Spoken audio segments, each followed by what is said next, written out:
మనము సంఘములో ఉన్నటువంటి వారందరి కొరకు మనం ప్రార్థన చేయాలి. సంఘంలో ఉన్నటువంటి వారి క్షేమాభివృద్ధి కొరకు మనం ప్రార్థన చేయాలి.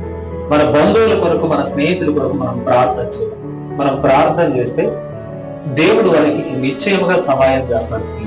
హల్లెలూయా.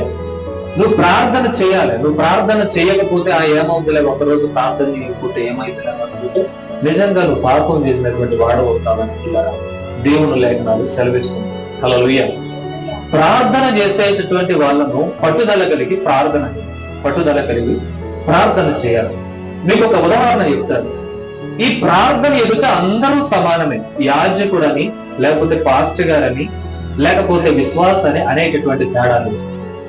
సేవకుల ప్రార్థన విశ్వాసులకు ఎంత అవసరమో, విశ్వాసుల ప్రార్థన సేవకునికి కూడా అంతే అవసరం. పిల్లరా ప్రార్థన